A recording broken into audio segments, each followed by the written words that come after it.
Welcome to Stone Soup Poetry. It is June. It is very warm out, and the feral summer people are out in full force. Just people who, because of the craziness of the winter and the 6 weeks of rain, are just out in the sun. They hate it. They're burning. They're sweating, but it's sun. They're just going to be out there anyway.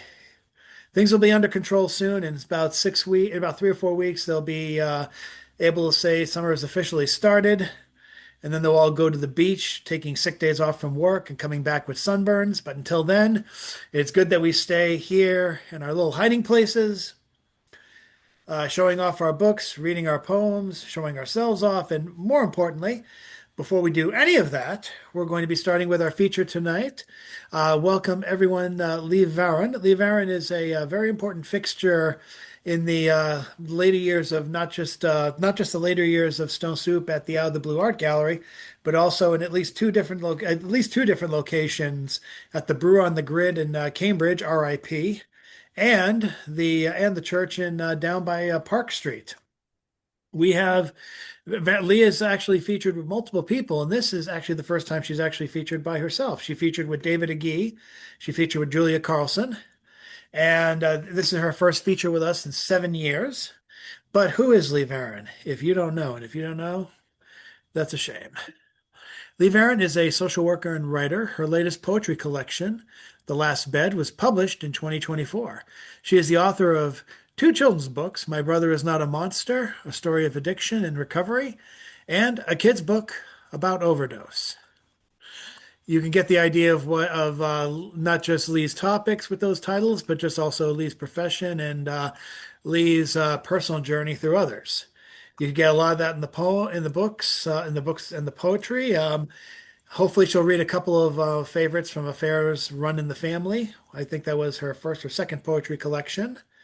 That was that was a doozy, and probably one of the better family books written in poetic verse out there. It is a page turner, and if any poetry book deserves to be made into a movie, it's that one. The story alone. But I am Ramble, and Lee just wants to, as she says, get this over with. I mean, she wants to absorb the words and listen to everyone on the open mic. Well, actually, both are true, but that's great. We like starting off with the feature. Plus, I get to kick back and cough in silence as hopefully with the mute button on. But I'm very much looking forward to this, and I hope you all are too. Put your hands together 40, 50 times for Lee Varon. And let's remember a wistful time when people actually clapped 40 to 50 times in a live audience. Hopefully we'll get there. It's Stone Soup's 54th and 53rd anniversary. Let's get rocking. Lee, you're up. Thank you so much, Chad. You said I hadn't featured in 7 years, but I think the first place I ever read when I came to Boston was Stone Soup. I don't remember what venue it was, but I remember that little podium we used to have that was blue, and I think it was painted with stars, and you would bring it up every time. Still have it, but repainted.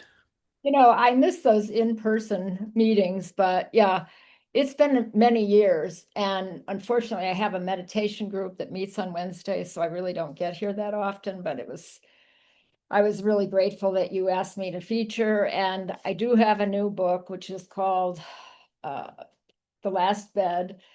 And, poetry has always been therapeutic for me. And in this book, it's really about the journey I went on as a mother to a son who has substance use disorder. And so I'm going to read mostly from that. I'm not going to read from Affairs Run in the Family because I didn't bring that, Chad, but maybe another time. And then I have a few new poems that are more about the current situation we find ourselves in. So I'll start with the poems in The Last Bed. And along with poetry, bird watching was another one of my escapes or my healing ways of dealing with the stresses of having a child with substance use disorder. This poem it's called Extinct, and it has an epigraph by Lucille Clifton, which reads, "So many languages have fallen off the edge of the world. Extinct. This is where they used to roam, the ivory-billed woodpecker. Through mangroves, their missing poems, a tinny trumpet flicker. Fallen off the edge of the world into this shimmering void, a silence unfurled into another forever destroyed. 100,000 souls overdosed last year. Who remembers the shape of their hands, their lost poems that fed vanishing ghosts, the stars that braided strands of their hair?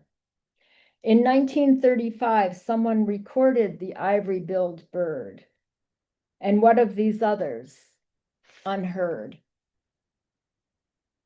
So, as I said, this was quite a journey with my son, and I'll start at the beginning, which is kindergarten. Kindergarten. First day of kindergarten in your sweater vest, clutching your dinosaur lunchbox, smile wide. Who was to know the Tyrannosaurus and Triceratops would take over your life, ravenous, unforgiving?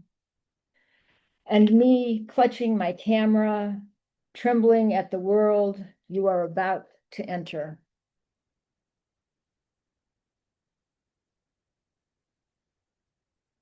We moved around a lot as a family. I had two sons, and it was in part to find treatment for my son. And this poem is called Rainbow. A rainbow arches over Everett's scrap metal junkyard, groaning under its own rusting weight. A lone man pees against a fence. I don't use the word bum anymore. I've run out of red crayons, of hope and its synonyms. I collect black crosses. We drive to detox, you huddled in the suicide seat. One by one, you blew through jobs, brooms, toothbrushes, prayers. What's this rainbow for? God blessing your next try, or God bringing you home. And this was a poem when my son graduated from a wilderness program. I'm sure some of you have heard of these wilderness programs for rehab. How many times? The sky cracks like a broken fortune cookie. Is this your life's final draft? Shuddering in a homeless shelter, dope sick. Can't you go back, put in another tape? At the wilderness program, they drove you into the desert where you camped for 6 weeks, lost your name, became coyote, sparked fires from juniper bark. I rented a car, drove 90 on deserted roads, dodging rabbits at dusk. After running 3 miles, you crossed the finish line. How was I to know there is no finish line? Endless detoxes, holding tanks, walls scoured of graffiti, cigarette butts overflowing coffee cans, locked doors, transition centers, halfway houses where drugs still seep in and tears await. As I sip from the straw of hope, following the filigree of an angel's wing. I saw that Jason Wright is here. And this poem is called Dreaming, and it has an epigraph from Jason Wright. This is when we were living out in California, and the epigraph is, keep living like you're dreaming. Jason Wright. Dreaming. I will always keep dreaming you, not homeless, not slipping beneath icy water, no ambulance called, not dragged under palm trees, glare of sun, too many skaters on the boardwalk, dreaming no officer picked you up, blacked out, incoherent, phone stolen, homeless shelter, Ward's Island, bunkmate, chattering all night. Keep dreaming no rats scurry around you, Everett junkyard, liquor oozing from your pores, last pawn trinket, my mother's cross, turquoise center. Keep dreaming you don't break in, steal everything, living like you're dreaming, running, dreaming, outrunning death in your cloak of black leaves. So Is anybody who does love someone with substance use disorder, there are quiet times and better times. And this was after my son had been in a halfway house, and it was a calm time, I guess you'd say. Thanksgiving. This Thanksgiving, you're sober, your words aren't slurred, eyes aren't bloodshot. You and your brother tease me about my driving. Slowly I reach our destination, out past Holyoke, Lee, Hudson to Millerton. Silos, still groups of cows and sheep, replace shopping malls, service areas. Hemlock, fir, and white birch replace maple and oak. Breathing replaces the clenched chest, strained muscles. I walk into the shadowed hills just for today. Conversation. The dark halls of anger and sadness lie empty. I watch a slice of light rise in the sky, this sliver of moon called future. You could have one. Going to the YMCA. This is back in New York. You leave your Red Sox cap on the dining room table this chilly spring day. I take you to your new room, room 1155 at the West Side Y. The windows won't open, glued shut around the AC unit, a deterrent to suicide. From the 11th floor, a line of yellow taxis careens down Broadway. You fall on your cot, eyes closed, a circle of fluorescent light tinges your skin green. On a scrap of paper, you copy a list, names, birthdays of friends, family, for safekeeping, you say.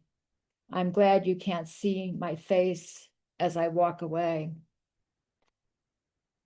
And this is called Nighthawk. Like I said, there are a lot of birds that feature in some of these poems, and there are some quotes from the text of a bird book, so I'll raise my hand when I'm reading those. Nighthawk. Some pictures in my bird book circa 1949 are missing. You have been missing for a long time. Even when you were here, you were missing. I bring back no words from my sighting of you at night crossing 72nd Street. In my book, the nighthawk is missing. The nighthawk is constantly in the air, flying in a zigzag path. You, sleepless, hollow-eyed, crossing 72nd Street, falling down the metro stairs. Unseen, I watch you. Nighthawks dive and bank as they feed on flying insects, you diving and banking as you move forward into the like a low-flying bird in the crepuscular evening. Both display cryptic coloration, gray, white, buff, blue, mottled, now deleted from the pages of my life. And this is Tattoos. And this has an epigraph from E. E. Cummings, which reads, love is the voice under all silences. Imprinted on your skin, tattoos, black, green, gold sleeves encircling your arms, ghosts of the departed, Laura, R.I.P. in blue letters, and Happy, your roommate in Long Beach who never smiled, found with a needle in his arm, Match.com flickering on the screen. This lost assembly where love exhausted, love derailed is still love. A hum between syllables under everything, love torn yet still love. Love whispers under all silences. And this is the title poem. It's called The Last Bed. And again, I'll raise my hand when I'm reading the text. Somebody's speaking. Driving to Boston Medical, you vomit in a plastic bag. I keep my eyes on the road. You're shaking, the car shakes, stars even shake.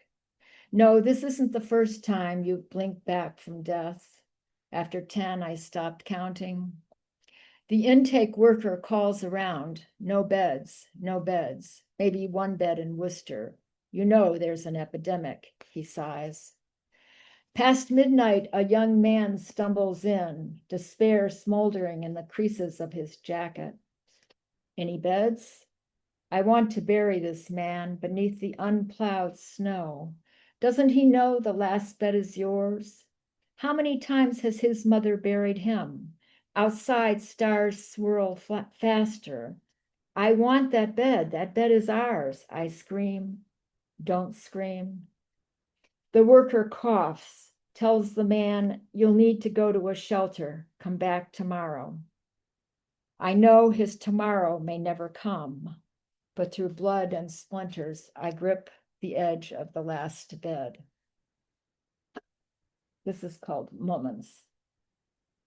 They say geographical cures don't work. I was learning the wrong language all along. I took you to a cottage beneath black palms, orange raspberries beneath our window, sweet jasmine curling into crushing hope. You surfed silver highways looking for something never found. Do the language of love and addiction intersect somewhere? I sold the cottage and came home. When I returned, it was plowed under, even the black palms gone. Jasmine came to remind me we'd had moments of happiness. And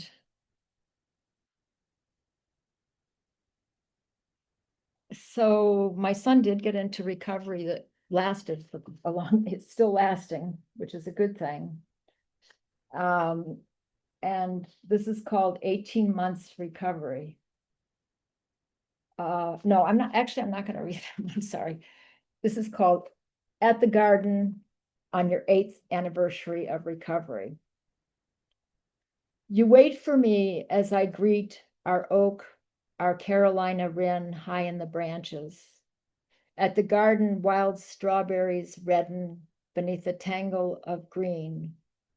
Among lettuce in small clumps, yellow tomato flowers, all beckoning, waiting. Years ago, we sped our bikes around this pond, crashing against each other as we barreled into our lives. How many years not talking, barely talking, arguing, accusing, then just missing. I watched for a bird I thought would never arrive, just like I thought you'd never make it to 40. We watered the garden, home for pizza, salad, dessert, this bowl of wild strawberries. So I guess my message here is that even after many travails, recovery can and does work. But sadly, not everybody achieves that. This is called, for those who don't, I guess you'd say, Vigil with Hummingbirds.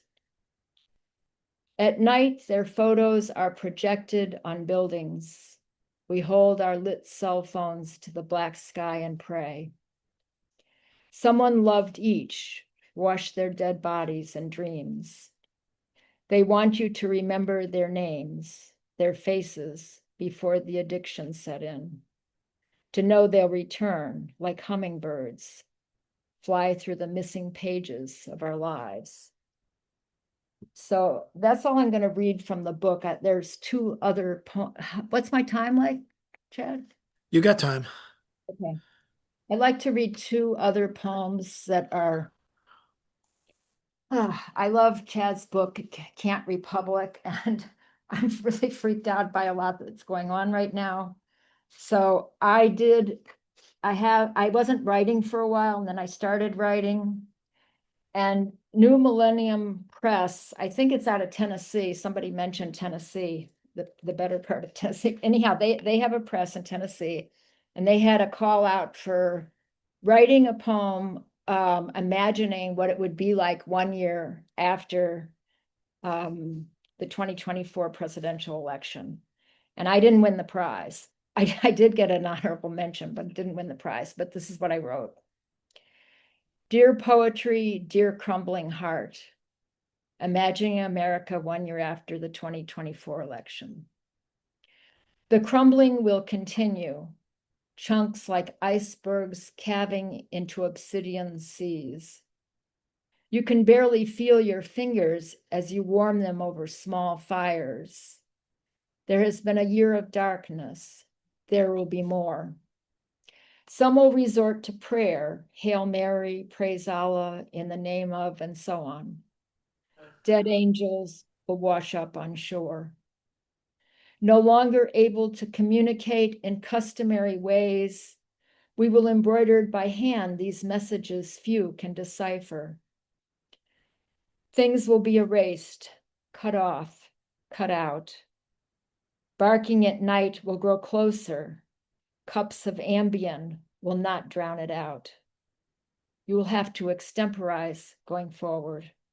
The maps have been destroyed, the words destroyed. You will learn halting guttural sounds to speak new poems with your stump of a tongue. And this is also in response to some of the things that are happening. I have two notes to this that I'll read. One is that will elucidate some things in the poem. In March 2025, President Trump sent 238 men, mostly Venezuelans, to El Salvador maximum security prison called CICA.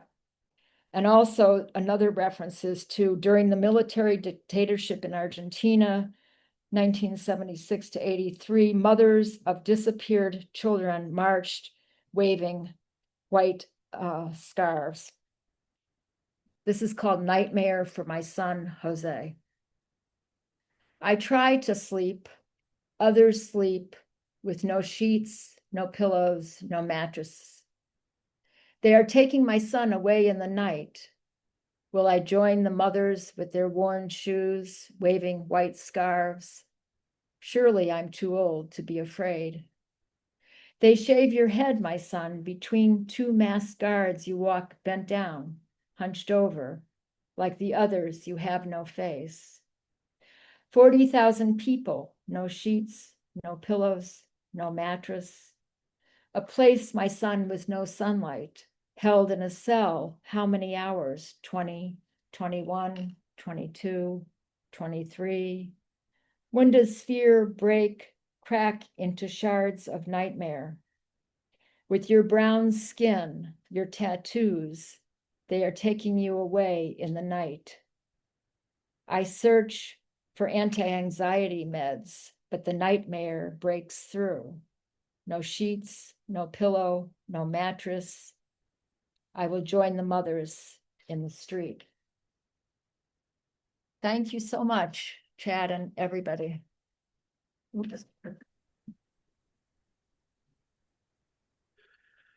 Give it up for Lee Varon. Applaud 30 to 50 times. Buy her books.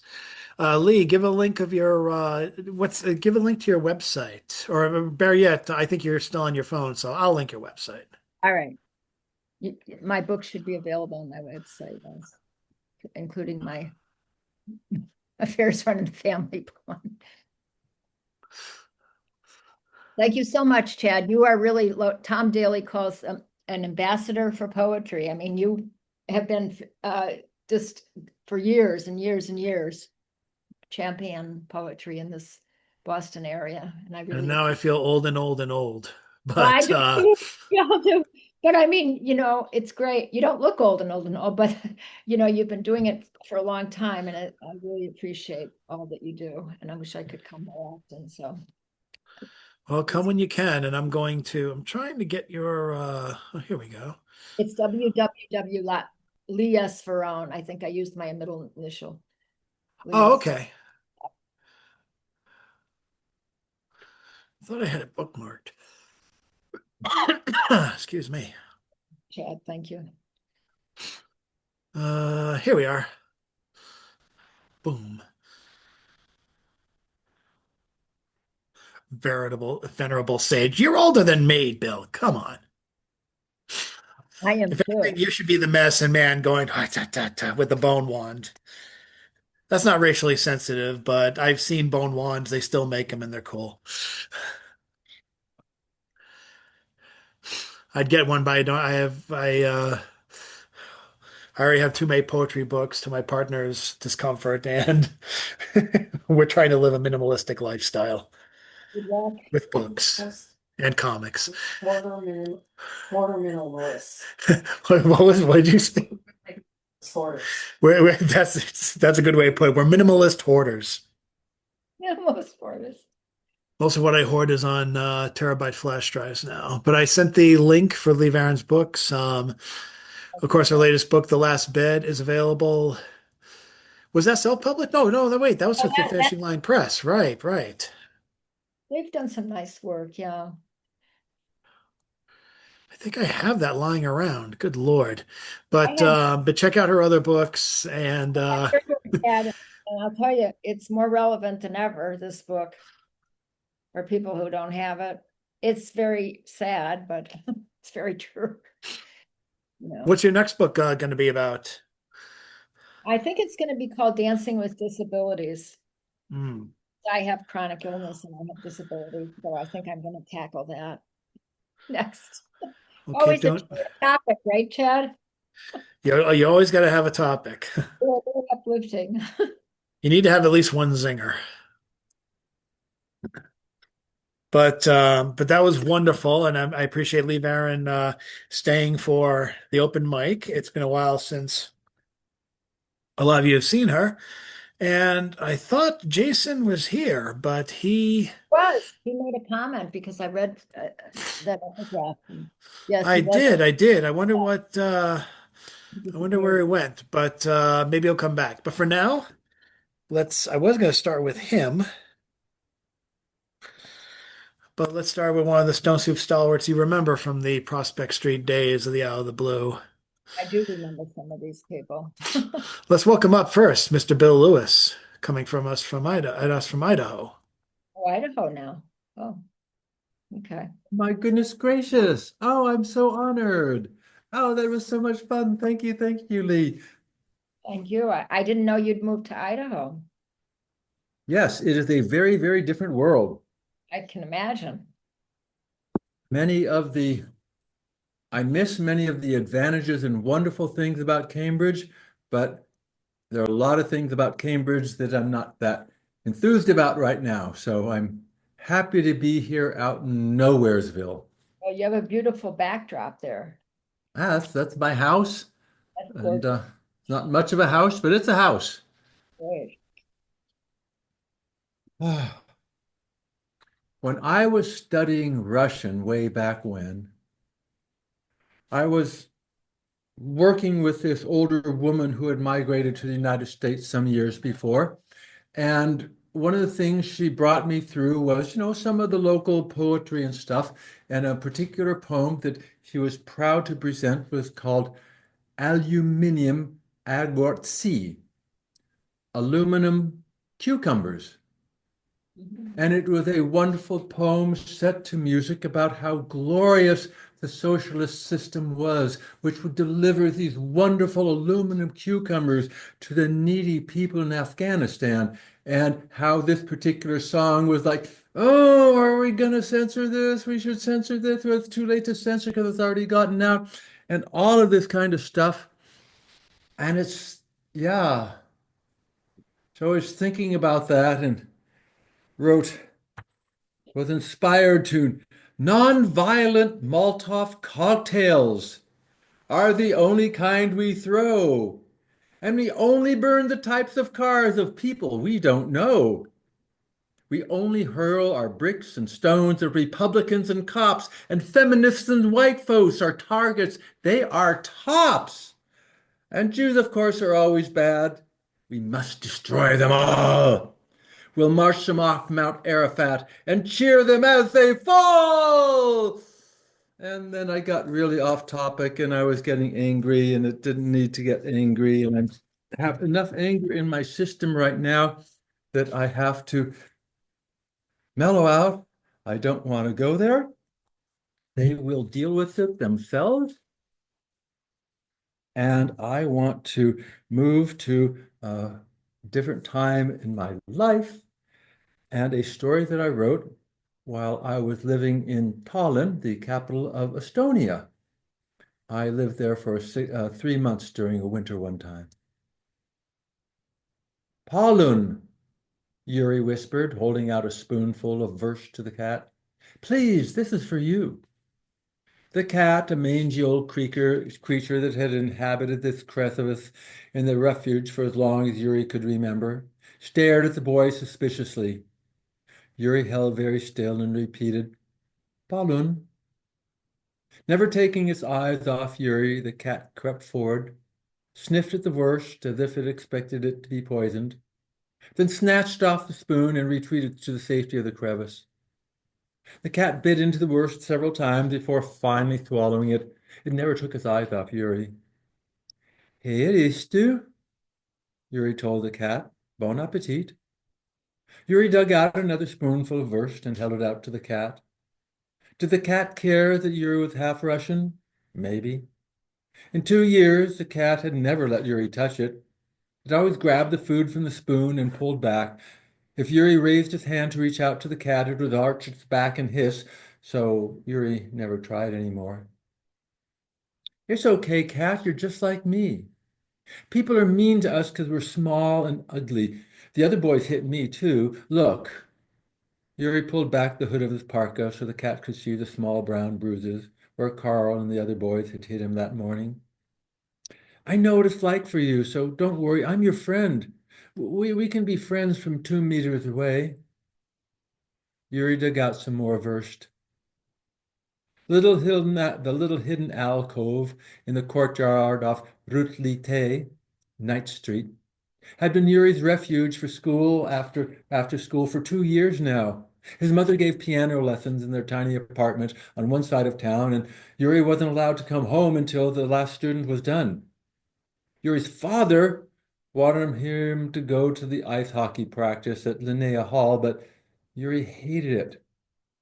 What kind of son are you? His father would yell at him. I play for St. Petersburg City Champions, and you can't even handle a stick. We are Russians, Yuri. We are proud. We are strong. We're not afraid of anything. Do you hear me, Yuri? We lost 20 million men fighting the fascists, but we beat them. His father would start pounding on the table whenever he talked about the war. All four of my grandparents died in the siege. They gave their lives for Mother Russia. They died so you could be free. If there was any vodka, his father would down a swig and start talking about the 900-day siege. He could talk for hours about the bravery of the St. Petersburg citizens in resisting the fascists. Never Germans, never Nazis, always fascists. Then his father would talk about how hard his childhood was, and about never having enough to eat, about the cold, of course, about the hockey team. If I had gotten the training when I was your age, I could have made the Red Army team. I was that good. I could have been a star. His father would get quiet, then thinking about hockey. Sometimes he would start talking about one game or another and the fights he got into. He liked talking about the fights. I wasn't as big as some of those guys, but I was tough. At last, his father would wear down and reminisce about coming to Estonia. I claim to play my part and make the Soviet Union a better, stronger country. I came so my children could have a better life than I did. Yes, Yuri. Yes, father, Yuri would always say. You have given me a good life. Then his father would hug him and beat his shoulders. You have the best opportunity I could give you, Yuri. You can be anything you want. You have to be strong, be determined, make me proud, Yuri. By this time, the vodka would be getting to his father and his eyes would get blurry. Be brave, Yuri. Be brave. And then the lecture would be over. His father would tire of talking, just sit and think. He wouldn't even notice when Yuri would leave to take the bus back to his mother's apartment in the old city.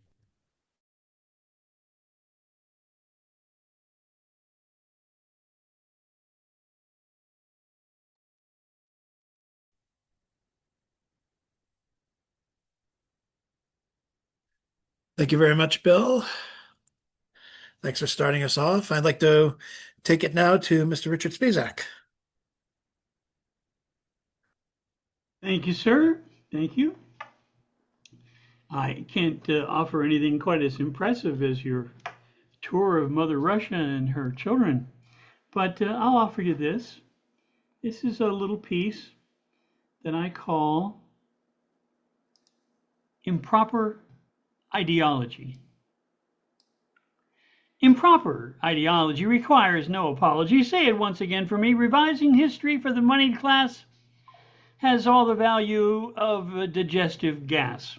Why, as they would have it, as if certain realities never came to pass, it's just defined an ideology, which in retrospect seems to me more like a dusty antique theology. So if you were to mistakenly say that women have always had the vote, scratch that guy, he might be trouble. Please take note. The trouble's doubled. And single women could always float alone, order a phone, buy a home. Hey, wait a sec, why was she alone? Has she left her man borrowing his charger card when he's out of hand? Why, that's so revisionist.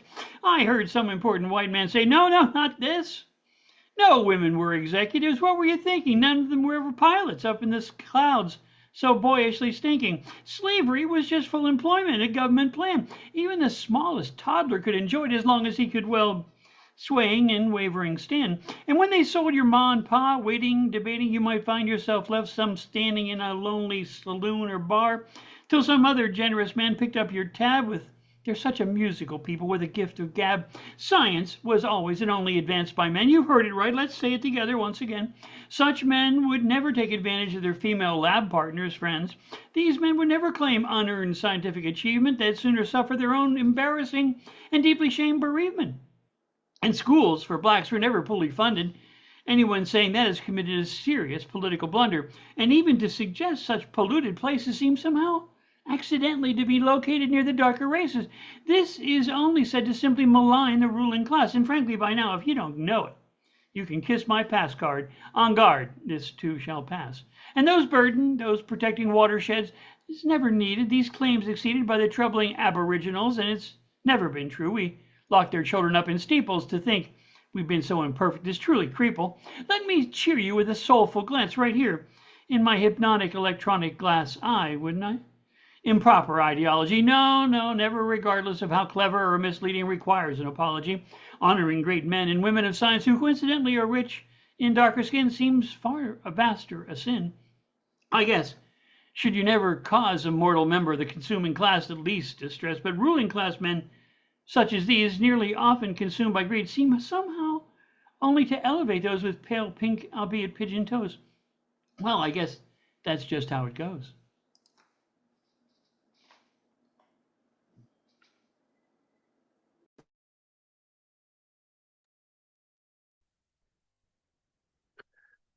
Thank you, Richard. I'd like to go to Jan Rowe now, please.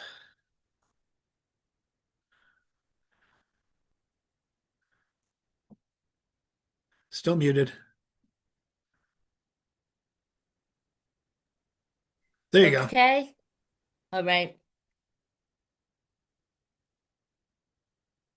This time I'm going from this writing group to I can turn this in for the weekly at the Black Sea.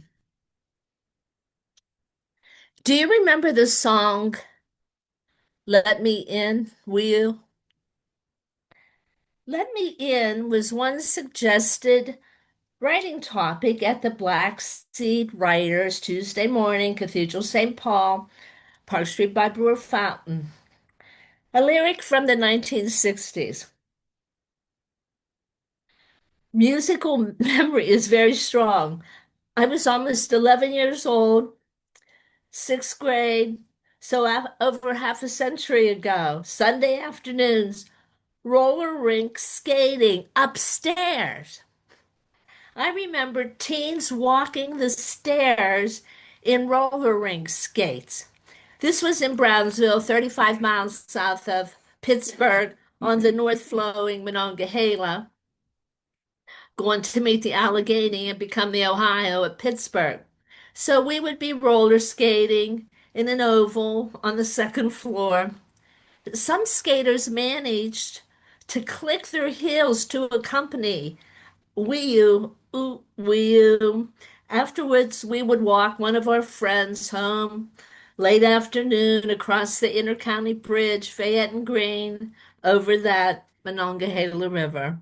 Thank you.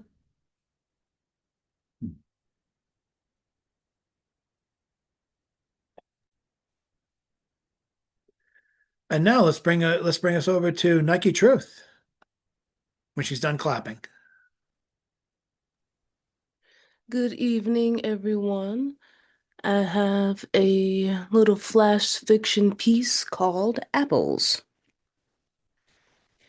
Chances are you've dragged your sorry ass to the nearest pod convenience store on this green campus because you were dumb enough to sign up for a class that starts before 10 a.m. and you want something to eat.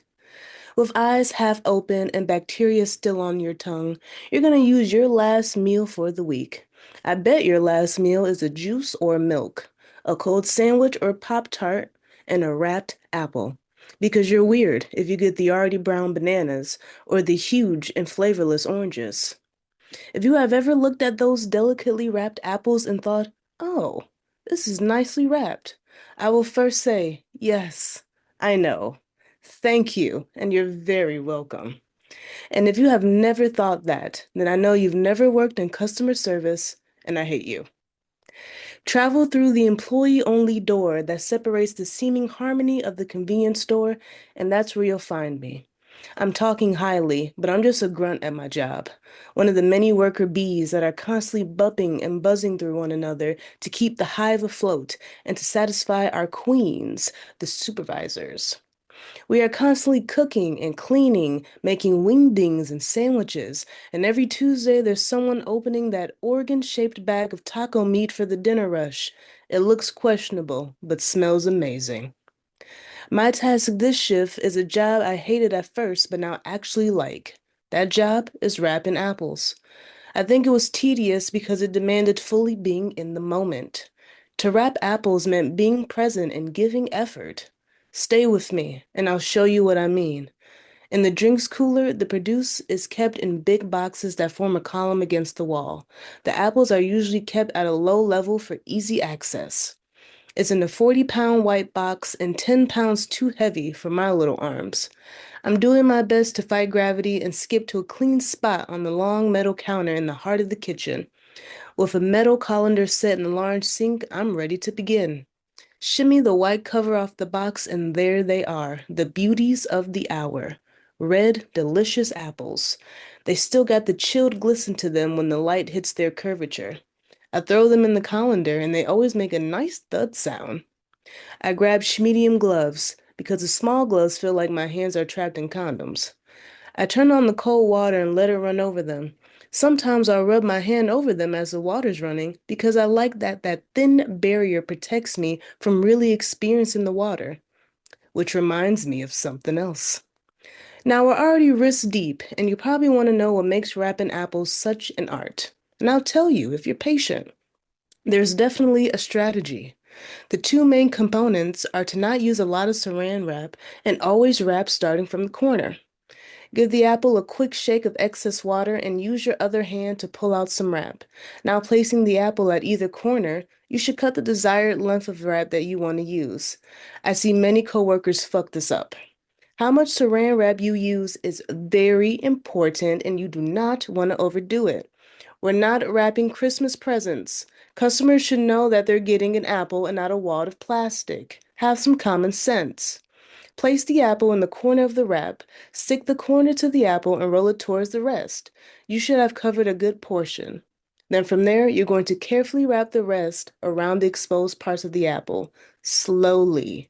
Acting like Sonic the Hedgehog will not make the apples go any quicker. In all of your furious gesticulation to wrap, you'll realize after all that there is a giant spot, and you don't want that. To make sure you fully cover the apple, always make sure that you wrap from the bottom. Turn the apple in an upright position, cover its sweet bottom, and turn the saran wrap clockwise from there. Wrap the pieces of plastic going to the top until you get there. Show off the body of the apples. They're red and beautiful, curvy, yet so solid. The saran wrap needs to act like clothes, tight enough to complement what you got. And during this process of slow clockwise turns, you'll see the saran wrap is much more malleable to work with. In all these turns, you'll notice that the plastic is nicely covering the entirety. During this, your apple may have a stem. This is purely preference, but I prefer to not cover the stem. If there's still some plastic left over, just wrap towards the top and press it into the head of the apple. When you're done, you should have a nicely wrapped apple ready to become part of some physics major's breakfast. Well done. You're nearly as good as me. I hope you have a great morning and never have a morning class again. Thank you.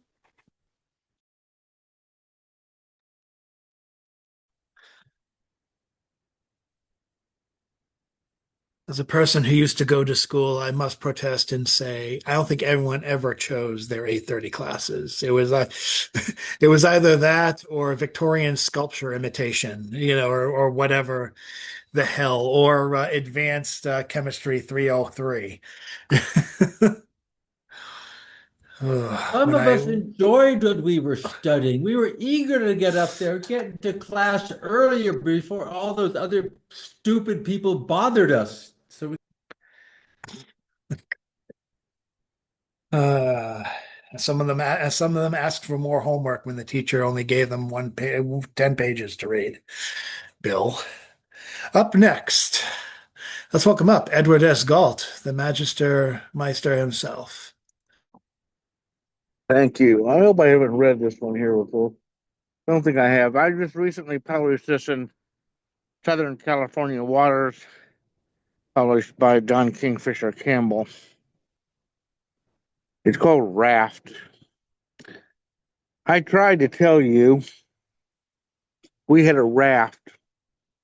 It was all we had in the world, this raft. We spent years constructing it, each smile, each gift, each kiss, each trial, weathered and overcome, was a strand of cord holding it all together. Um, then there were the logs, our home, our jobs, the car, our very health itself, which we relied on being under us. We carefully joined each piece tightly so it would hold together when times were hard. I was telling you this because, again, we were going through choppy waters. We would need to pull together if we were to come out strong as we had before. Because the little raft we had so carefully built together was coming apart, and it was all in the world we had. And that was raft. And now, this one is called, tentatively, I'm calling it Choke Up, but it could also be called Piggies. So tell me what you think. Okay. I can just, okay, here we go. It's scary to be sick when you are only 3. You are still learning about how your little body works. Not only do you not feel well, but you don't understand what's going on. Food is only supposed to go down, right? So why is it coming up? As we were wiping you off, I took your soft little foot in my hand and began reciting the 5 little piggies. This little piggy went to the market. This little piggy ate roast beef. And this little piggy went wee, wee, wee, wee all the way home. I went a couple of rounds and then looked to see how your mama was doing with the cleaning. I looked to see there was still a little fear, a little of the fear in your eyes. You then took my hand and put it on your toes. You wanted more of the piggies. That was Choke Up or Piggies as you wish. Anyway, thank you very much. Or if you're a fan of Tweety from the classic Looney Tunes cartoons, he called them pitties. This little pitty had roast beef. Oh, man, I had pitties. Okay, 10 points for anyone who knows the reference to that. And I'd like to go on to Rita Rusty Rose, as featured recently and on video in a recent. I think a new local newspaper put that on Facebook. Oh, I have to check it out. Thank you. I just want to say, Lee, that was powerful. And to write those poems took a lot of courage. And I applaud you. Thank Uh, you. I'm exhausted by knowing your plight, firsthand. Um, so I changed what I was going to read. And because of your zest and resilience, I'm going to read a pantoum Oh, called Shasta Daisy. I have two of them. Shasta Daisy, swaying in the wind, ready to party any hour of the day, offering a buttery button smile, a welcoming sign, with thin white petals, keeping flower beat time, ready to party any hour of the day. Crazy Daisy, you are my lady, with thin white petals, keeping flower beat time, dancing in the breeze never tires you. Crazy Daisy, you are my lady. Your zest is contagious to all. Dancing in the breeze never tires you. You are vital to our garden. Your zest is contagious to all. Offering a buttery button smile, a welcoming sign. You are vital to our garden. Shasta Daisy, swaying in the wind. And of course, I'll read now just one more, a very short haiku. And where's Robert? Robert heard this last night. And activists across the world and I get together, and someone was saying, oh, Rump wants to put his image on Mount Rushmore. So jokingly and funny, I wrote Mount Trump More. Multitudes gave voice, and the walls came tumbling down. Base of Mount Trumpmore. Multitudes gave voice, and the walls came tumbling down. Base of Mount Trumpmore. Thank you.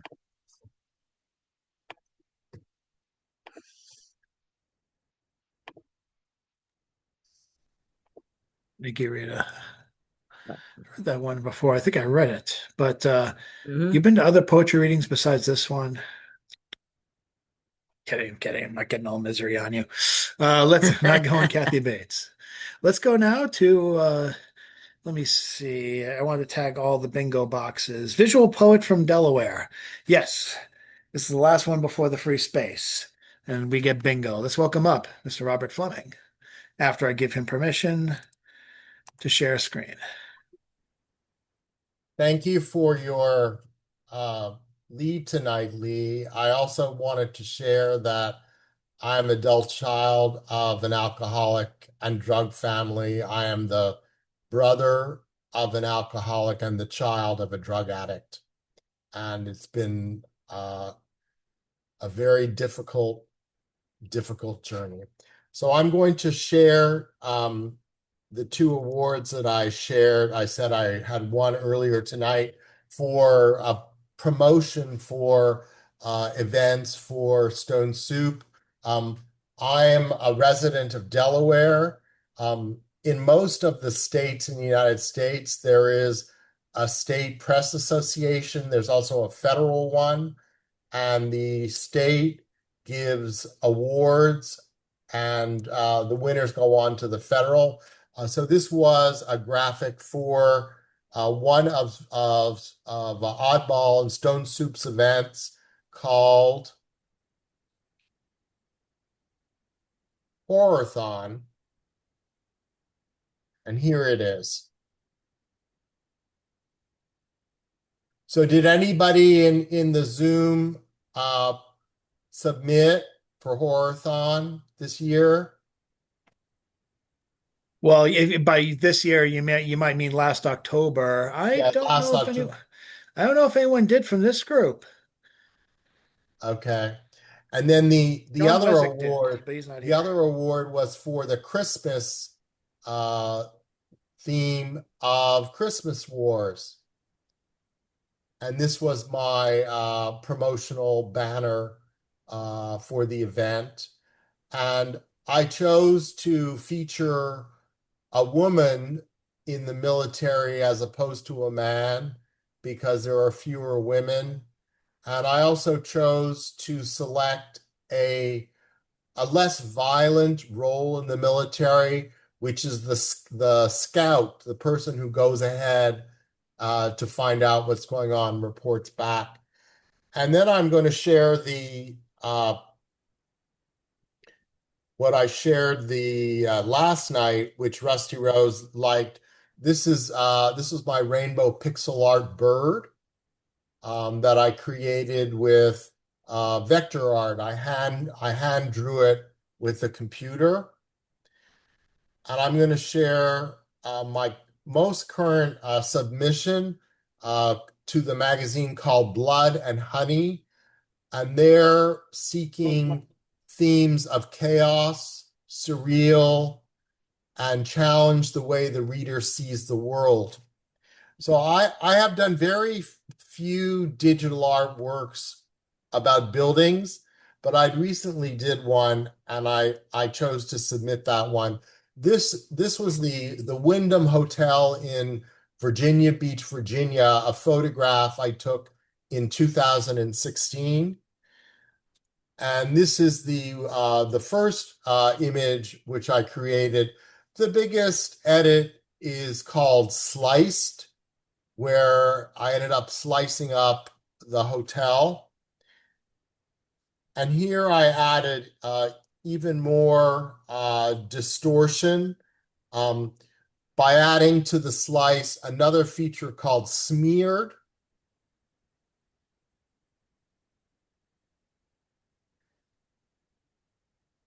And then there's this feature called Wobble, where I was able to create a black and white cyclops. Um, and then this is another creature I created from the building, which is like an eyed orb.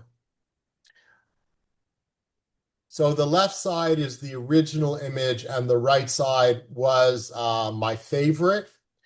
Just some upcoming images I'm going to be working with. Um, this is a balloon on a boat. I've never done an image like this. And these are books for sale. I've never done that. And also food. I've done very few images of food. So thank you for letting me share some of my graphic images. And Chad, were you interested in getting the award, the two award ones? You mean buying the art clip, the artwork? No, I could email those to you. Oh, sure. That'd be great. Thank you. Yeah. Yeah, definitely. Okay, I'll send those to you. Thank you. I've been trying to see. I was going back in my work. I very rarely read, but for Lee, I figure I grabbed something. I grabbed something, and I tried to grab something from the era when she was last coming, or around the Yes, time when she would have been last coming. yes. And I did a lot of Stone Soup Crouton poems in 2019 at the church, and I won't read all three, but I tried to write three in a row, one a week as a kind of a triptych. And I thought of like I read it like an art Garden of Earthly Delights triptych. The first poem was Trump in New Hampshire. The second one was Trump in Heaven for like the middle part, if you think of the Garden of Eden and Bruegel's painting. Not Bruegel, Bosch. And this was supposed to be the hell component. And around the time I wrote it, I remember this. Trump's Mar-a-Lago was flooding. So instead of saying Trump in hell, I wrote Trump in Mar-a-Lago. He praised Avril Lavigne lyrics in place of scripture. Let his head be enough to keep land above water. He calls on St. Pilates, keep him limber enough to carry one more thing while DC stays submerged. He sings a battle hymn, glory, glory, hallelujah, replacing part about truth with a country music chorus. Not wanting to be a fool, he negotiates with God. Will he start being good, begin being faithful? Will he forsake 80's treasures if they are not washed up? Forsake his knees, deny more bouncing bounties? Just stop the slow burn in water, starting slow like a Shatner ballad, building to shatter. Keep all the zombies underneath his green from dragging skeletons around a Twitter trend. He wishes he burned what he instead buried, loving explosions, hating consequence of fire. Seems like only yesterday. And now, I'd like to finish with our who's become our ultimate finisher over the years. That has not changed since you've been away, Lee. This is now where we bring up Mr. James Van Loy. Check out his poem column. It's all one thing. Every Thursday at oddballmagazine.com at 11 o'clock, and submit if you haven't lately to Oddball Magazine. Thank you so much. And take it away, James. Thanks, Chad. So I've got a poem here called "What Justice Looks Like to Me," and it's from the beginning of Trump time, first time. What justice looks like to me. To me, right now, justice looks like the FBI director telling Congress his crew have been investigating collusion between the campaign of the current White House occupant and the Russians for months before the last so-called election, 10 days before which the FBI director dropped the bomb by notifying Congress that the current White House opponent's female opponent was under FBI investigation again. And as I think this thought, I can't stop thinking about J. Edgar Hoover, first FBI director, now famous for his propensity for cross-dressing in slinky nightgowns and svelte evening dresses, but who presided as macho crime fighter, who ordered out the killings of John Dillinger, who shot down in the street in front of a movie theater, while J. Edgar went on to persecute gay people throughout the government because they supposedly were vulnerable to Russian blackmail. Well, we now know he was being blackmailed for his feminist fashion preferences by the mafia, who his FBI ignored for decades, including, of course, in the matter of JIK's assassination. Just so we could say, that's what justice today looks like in the USA. USA, USA, USA. And here's a little song for you.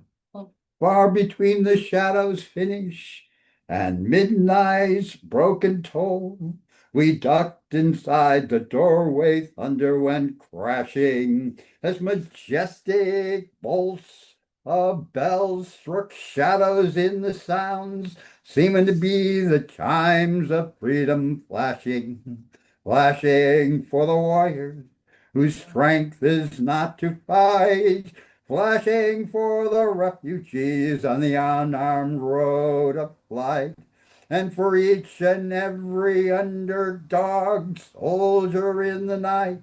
We gazed upon the chimes of freedom flashing through the city's melted furnace.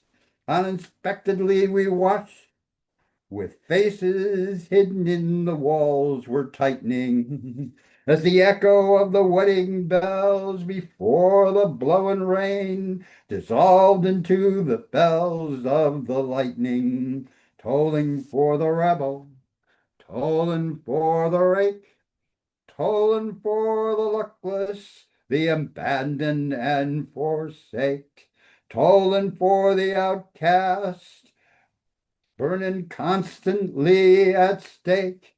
We gazed upon the chimes of freedom flashing. So that's Bob Dylan's The Chimes of Freedom. Thank you. Thank That's you. from the early 60s. Yep. And it looks like we have one more surprise member who came in. I hope he was listening. It'd be great to hear you, Mr. Weswick. I thought you were at one of the protests this afternoon. No, I wasn't. Today is actually my 70th birthday, and George Wallace came all the way up from New York City to feature at the Nav Arts reading in Manchester, so naturally I had to take him out to dinner. By the way, George Wallace would make a wonderful stone soup feature, Chad Parento. Just a suggestion. Okay, here's a little quick piece called Bad Book Reports, Moby Dick. Ishmael and Queequeg sign up as crew on the whaler Pequod. Their harpooning skills would have been useful battling rabbits the size of tractor trailers in Arizona, but Pequod's Captain Ahab takes them on a futile voyage of personal revenge. This leaves rancher Dick Slaughter and exobiologist Chet Regret to deal with the bloodthirsty bunnies. The marauding rabbits devour Bob Cratchit, his wife, daughter Martha, and even Tiny Tim. Our heroes try to trap them in an abandoned plutonium mine, but the wily long-eared demons stomp the ranch hands guarding the entrance into meat paste with hind feet big as snowmobiles and eat their brains with teeth the size of grand pianos. So much for Jeb's lucky rabbit foot. Slaughter and Regret set off explosives, but mere nitroglycerin won't stop these hares from hell. Rabbits then obliterate a PTA meeting in an orgy of gore, stomping everyone, including Mrs. Kirby, who gave me a D on my last book report. The fluffle of doom hops toward Tucson, raising dust clouds that can be seen from orbit by KH-11 keyhole spy satellites. In a desperate defense, Slaughter and Regret electrify a railroad track, call out the National Guard, and convince townspeople to attend a screening of What's Up, Doc at the local drive-in theater. On Regret's signal, they turn on their headlights, blinded by the glare. The 203 high beams, the giant rabbits stumble into Slaughter's trap. The smell of sizzling flesh fills the air as 20,000 volts zap the bloodthirsty cottontails, popping eyeballs like light bulbs and searing leporidae livers like bratwurst at a backyard barbecue. Then the National Guard's M1A Abrams tanks open up with their 120mm cannons. Fur rabbits' feet and floppy ears fly everywhere. The drive-in owners makes a killing selling Hassenpfeffer at the snack bar.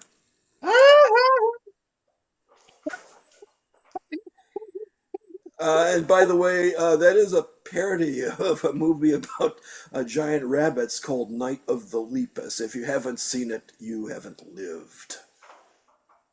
Please help me live. Send a link, especially if it is YouTubeable. Thank you so much. Jason was trying to join us again, but now I can't reach him. So hopefully, I know he stayed at least till the end of the feature. So hopefully he will see him again very soon. Thank you, Chad. Thank you again. Thank you very much, Lee, and thanks to everyone who came out tonight to support Lee. Check out the website, which I think, whoops, that's not it. I'll link her website one more time. And that way you'll be able to hopefully grab all her books. Grab as many books as you can.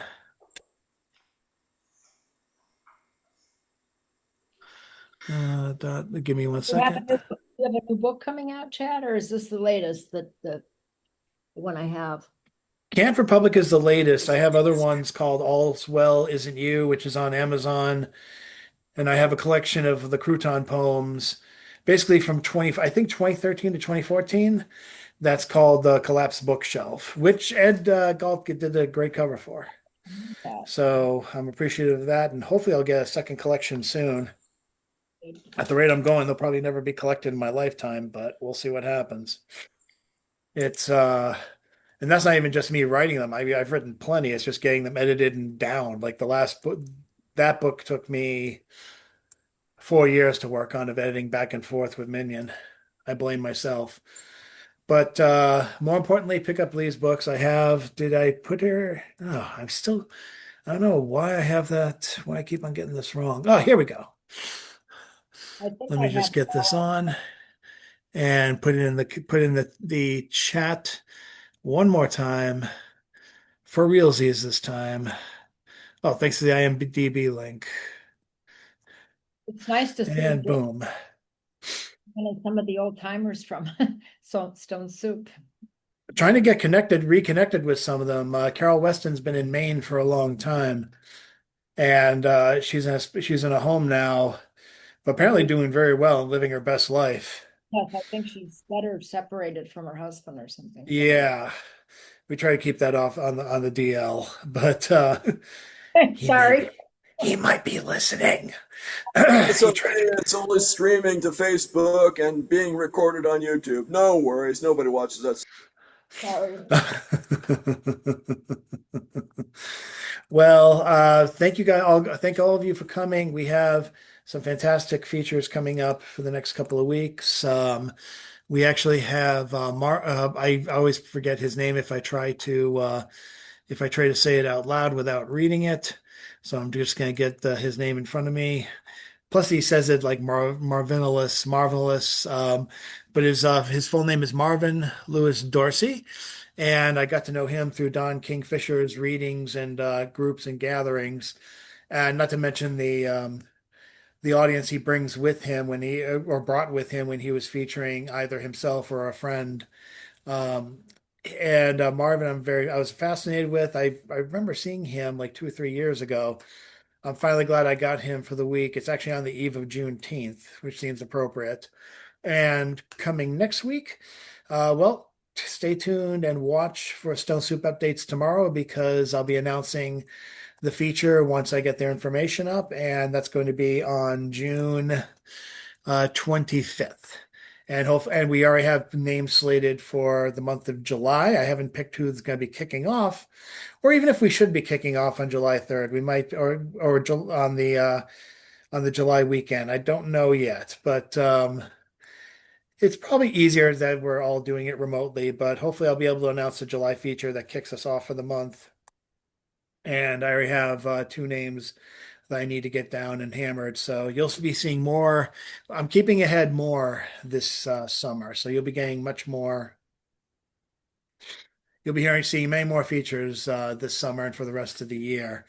I want to keep the voices coming, especially in light of everything that's happening. So without further ado, before I nasally explode, before I explode from congestion, we do the obligatory wave or the clap in terms of Lee. I like that. I like that. I like that variation. We should probably do either the single clap, the wave, the prayer, however you like. Thanks. And take care of yourselves, take care of someone else. It's important now more than ever. Yes. And stay tuned for next week as we welcome Marvin to his Stone Soup debut as a feature. And more announcements hopefully coming either via Oddball, my website. Check out my website. I just renewed the domain name, and or the Stone Soup Facebook page. And I have some calls for submissions that in the last few months I've been very behind in posting those. So I'm hoping to post a few more before the end of the week. So stay tuned for those as well. Thank you, and have yourselves an excellent evening and another round of love for Lee. Hopefully the next time we see you will be less than at Stone Soup as a feature will be less than 7 years from now. Let us Yes. know when the new book is out. Okay. All right. Thank you, Take Chad. care of yourselves. Bye bye. Bye.